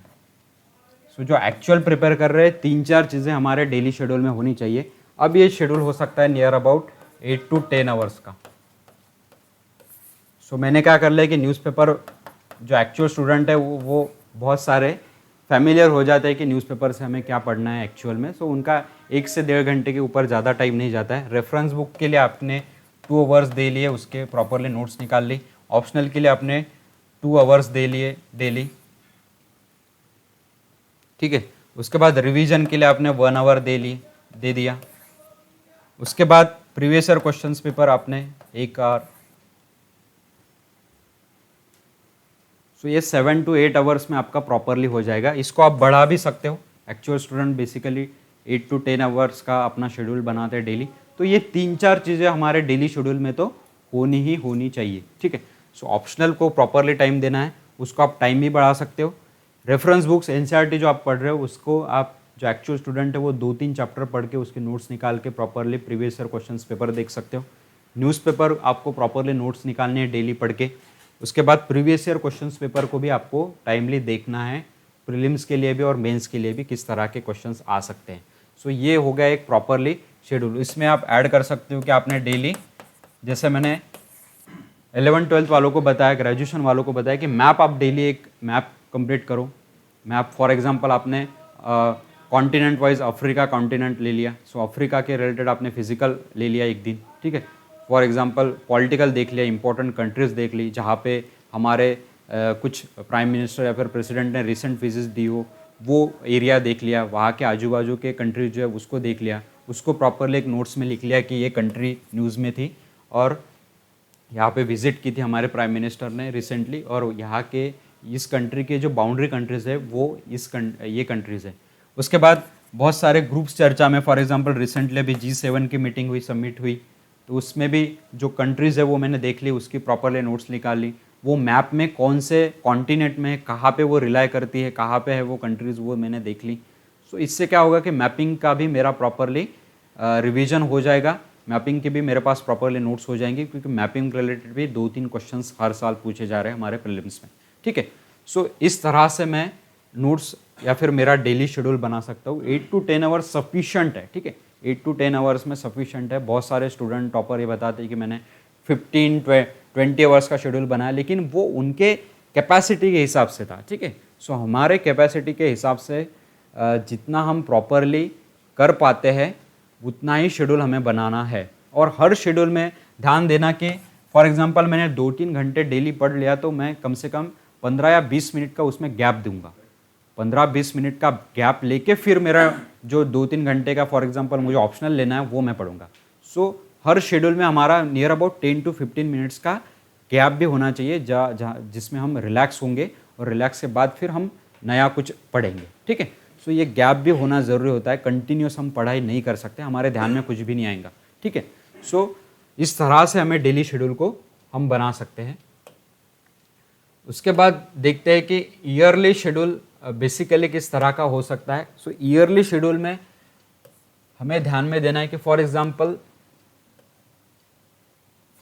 अक्टूबर में पेपर है हमारी प्रीलिम्स, अक्टूबर में हमारी प्रीलिम्स है 2022 में, जैसे फॉर एग्जांपल मेरा एक ईयर का प्लान है, अभी मैं जुलाई या फिर अक्टूबर से ही स्टार्ट कर देता हूँ 2021 से, यहाँ से मैंने स्टार्ट कर दिया।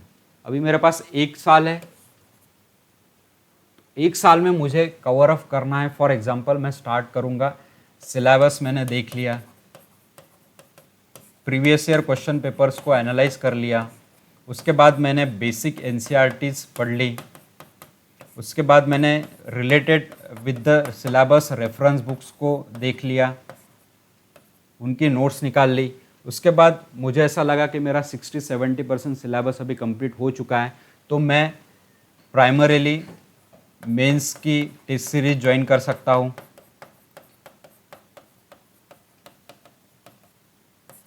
ठीक है, तो ये हो गया अक्टूबर से फॉर एग्जांपल मैंने कर लिया, ये 6 मंथ्स में मैंने कवर अप कर लिया ये सारी चीज़ें। तो 6 मंथ्स के बाद मुझे ऐसा लगा कि मेरे पास और 6 मंथ्स है जिसके बाद प्रीलिम्स आने वाली है, तो प्रीलिम्स के पहले मैं मेंस की जो टेस्ट सीरीज है एटलीस्ट जीएस रिलेटेड वो मैंने कंप्लीट कर ली, और उस मॉक टेस्ट के जरिए मैंने आंसर राइटिंग भी मेरी डेवलप कर ली। ठीक है, उसके बाद मेरे पास जो बाकी के 6 मंथ्स हैं उसमें फॉर एग्जांपल मैंने एसे राइटिंग होगा या फिर प्रीलिम्स रिलेटेड होगा, यानी इस पहले 6 मंथ में मैंने मोस्टली मेंस रिलेटेड सारे टॉपिक्स कवर अप कर लिए, नियर अबाउट 70%।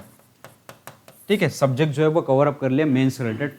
उसमें बच सकते हैं फॉर एग्जांपल सिक्योरिटी का टॉपिक होगा, डिजास्टर मैनेजमेंट होगा, उसके बाद लैंग्वेज पेपर होंगे। ये आप नहीं करे भी तो भी चलेगा, ये आपके टॉपिक जो प्रीलिम्स के बाद मेंस के पहले जो टाइम मिलता है उसमें आप ये छोटे छोटे टॉपिक्स कर सकते हो। ठीक है, सो पहले 6 मंथ्स में 1 ईयर के प्लान में मैंने क्या कर लिया कि syllabus previous year questions paper को एनालाइज कर लिया, प्रीलिम्स और मेंस के कंबाइन को देख लिया, उसके बाद बेसिक्स को कंप्लीट कर लिया मेरे एनसीईआरटी से, जो आपको प्रीलिम्स में भी हेल्प करेगा और मेंस में भी हेल्प करेगा, उसकी प्रॉपरली आपने नोट्स निकाल ली। उसके साथ साथ related with the mains syllabus जो इंपॉर्टेंट टॉपिक्स है जो रेफरेंस बुक्स में रिफ्लेक्ट हो रहे हैं वो मैंने रेफरेंस बुक्स से पढ़ लिए, उसके प्रॉपरली नोट्स निकाल ली।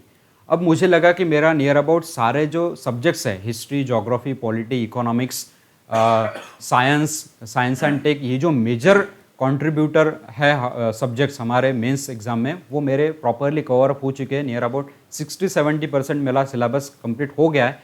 अब मैं क्या करूँगा कि डेली मानो वीक में एक दिन मैं properly previous year question paper को दूंगा। For example Monday to Friday मैंने वो जो टॉपिक्स है मेंस के वो रिवाइज कर लिए, उसके प्रॉपरली नोट्स जो थी मेरे पास वो रिवाइज कर ली। सैटरडे को मैंने प्रीवियस ईयर क्वेश्चन सॉल्व कर लिए, और संडे को मुझे ऐसा लगा कि मुझे एक आधी टेस्ट सीरीज वगैरह ज्वाइन करनी चाहिए जहाँ से मुझे सजेशन मिलेंगे कि मेरी आंसर राइटिंग किस तरह से इंप्रूव हो रही है और आंसर राइटिंग में इंप्रूव कर पाता हूँ।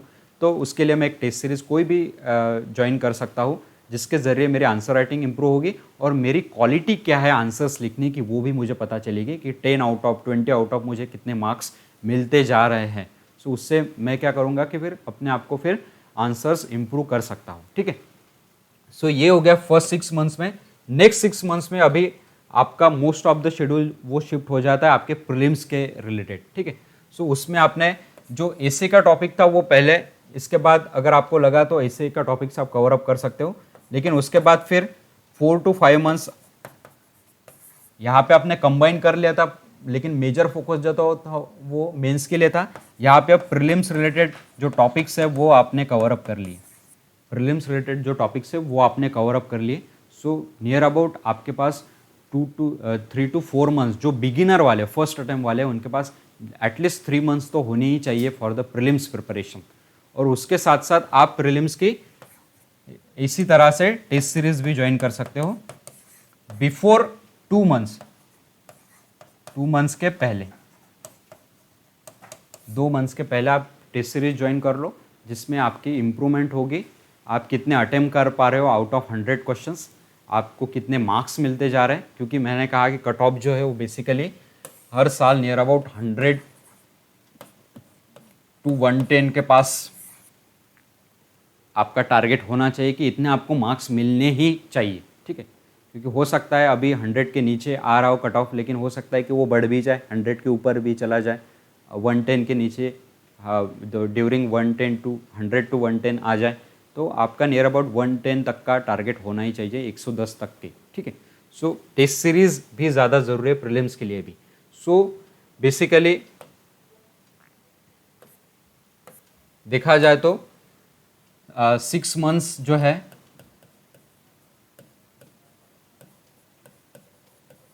आपने मेंस के लिए टोटल दे दिए, बाकी के जो 6 मंथ्स है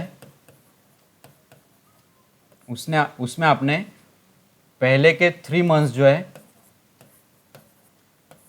कंबाइंड टॉपिक्स पढ़ लिए, यानी बचे हुए जो टॉपिक्स हैं जो आपको लग रहा है कि ये प्रीलिम्स में भी पूछे जा रहे हैं और मेंस में भी पूछे जा रहे हैं इस पर, तो कंबाइन कर ले और 3 मंथ जो है वो प्रॉपरली आपने प्रीलिम्स के लिए दे दी, जिसमें आपने प्रीलिम्स के टॉपिक्स पढ़ लिए, उसके नोट्स निकाल ली। क्योंकि अगर आप कंबाइन अगर पढ़ रहे हो तो आपके प्रीलिम्स और मेंस के ऑलरेडी बहुत सारी नोट्स कंप्लीट हो जाएगी।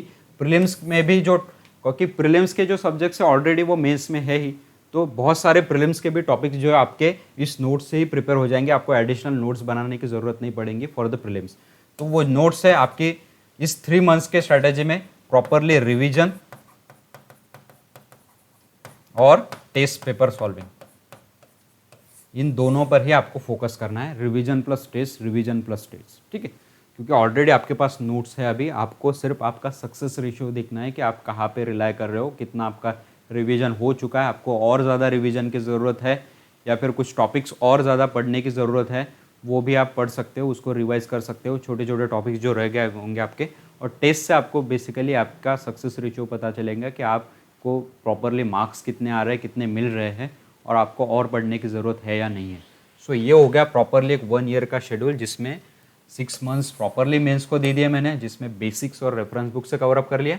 इस 6 मंथ्स में थे 3 मंथ्स मैंने कुछ कंबाइंड स्टडी कर ली, कुछ कंबाइंड टॉपिक्स कवर अप कर लिए, और बाकी के जो लास्ट 3 मंथ्स है उसमें प्रॉपरली प्रीलिम्स पर स्टडी फोकस करके उसकी नोट्स, उसकी रिविजन और टेस्ट पेपर सॉल्विंग, ठीक। सो ये हो गया प्रॉपरली 1 ईयर का शेड्यूल।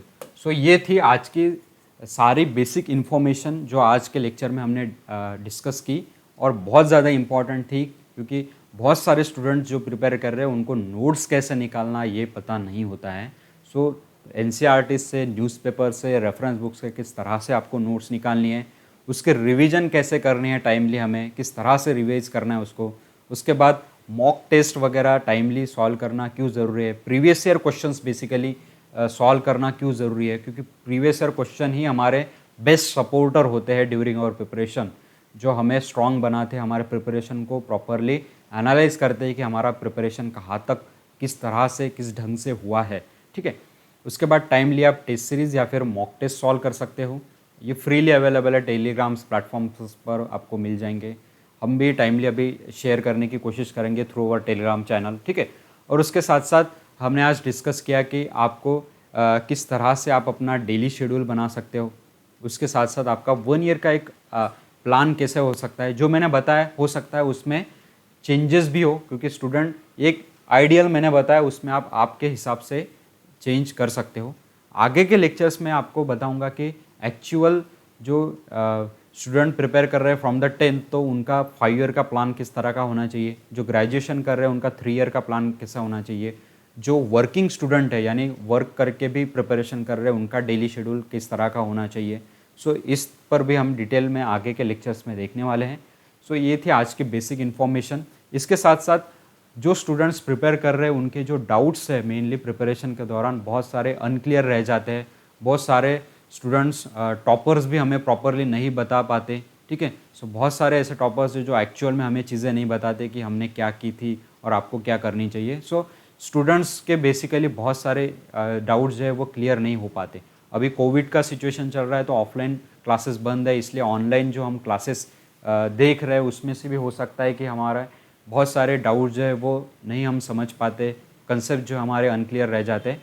सो हम कोशिश कर रहे हैं थ्रू मिशन आईएएस के वीकली और विद इन 15 डेज एक जूम मीटिंग ले, जिसके द्वारा हमारे ही जो स्टूडेंट है जो अभी आईएएस सेलेक्ट हुए 91 जिनके रैंक है मिस्टर नरवाड़े सर, वो भी हमें इस जूम मीटिंग में ज्वाइन करेंगे। मैं खुद उस जूम मीटिंग में आपको ज्वाइन करूंगा और आपके जितने भी डाउट्स हैं आप 1-to-1 आप हमें पूछ कर आपके डाउट्स क्लियर कर सकते हो। रिलेटेड विद प्रीलिम्स होगा, मेंस होगा, इंटरव्यू होगा, जितने भी आपके डाउट्स हैं, आंसर राइटिंग रिलेटेड होंगे, टेस्ट सीरीज कौन सी ज्वाइन करनी चाहिए, क्या ज़रूरी है हमारे लिए, ये सारी चीज़ें उस जूम मीटिंग के द्वारा आपको मिल जाएंगी। उसके रिलेटेड अगर आपको इन्फॉर्मेशन चाहिए तो आप नीचे दिए गए नंबर पर कॉल कर सकते हो, उसके रिलेटेड आपको इन्फॉर्मेशन मैसेज मिल जाएगा।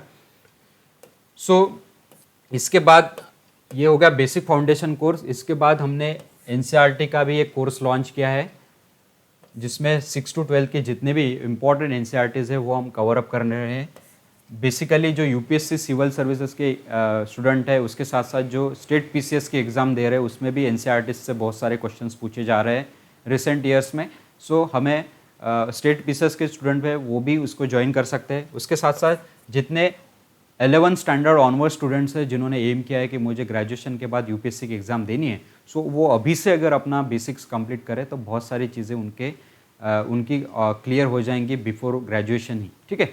सो इन सारे स्टूडेंट्स के लिए ये कोर्स है। उसके साथ साथ हम प्रीवियस ईयर क्वेश्चंस पेपर और कुछ डेली प्रैक्टिस क्वेश्चंस भी आपसे सॉल्व करवाएंगे, जिससे आपकी प्रैक्टिस हो जाएंगी। आपको असाइनमेंट्स भी मिलेंगी उस पर, जिससे आपकी मेंस की भी प्रैक्टिस हो जाएंगी। सो एट अ टाइम हमारा मेन मोटो है कि बेसिक्स तो आपको कंप्लीट करना ही है थ्रू आवर नोट्स, उसके साथ साथ आपको प्रीवियस ईयर क्वेश्चन पेपर भी सॉल्व करने हैं प्रीलिम्स और मेंस के लिए भी। सो ये बेसिकली इंपॉर्टेंट कोर्स है उन सभी लोगों के लिए जो बेसिक्स आप अपना कंप्लीट करना चाहते हैं। सो उसके रिलेटेड भी इन्फॉर्मेशन आपको नीचे दिए गए नंबर पर मिल जाएंगे। सो ये था आज का बेसिकली लेक्चर। नेक्स्ट लेक्चर में हम ऑल अबाउट पर्सनालिटी टेस्ट, जो हमारा इंटरव्यू किस तरह का होता है। अभी हमने प्रीलिम्स देख लिया, मेंस देख लिया है, अब बाकी बचा है वो है इंटरव्यू, पर्सनालिटी टेस्ट जिसको कहा गया है by the UPSC. So personality test किस तरह की होती है, मैंने खुद इंटरव्यू दिया है, इसलिए मैं अच्छी तरीके से आपको समझा पाऊंगा कि एग्जैक्टली पर्सनालिटी टेस्ट क्या होती है, कैंडिडेट्स में क्या एबिलिटीज़ होनी चाहिए, किस तरह की चीज़ें हमें प्रिपेयर करनी होती है इंटरव्यू के लिए, एक्चुअल इंटरव्यू किस तरह का होता है, उसमें क्या चीज़ें हमें पता होनी चाहिए, क्या चीज़ें हमें पूछी जाती है, और इंटरव्यू की प्रिपरेशन ओवरऑल हमें कैसी करनी है। So all about personality test interview हम नेक्स्ट लेक्चर में देखेंगे। So this was all about today's lecture. I hope बहुत सारी छोटी छोटी चीज़ें आपके क्लियर हुई होंगी। मिलते हैं नेक्स्ट लेक्चर में, तब तक के लिए all the best, thank you.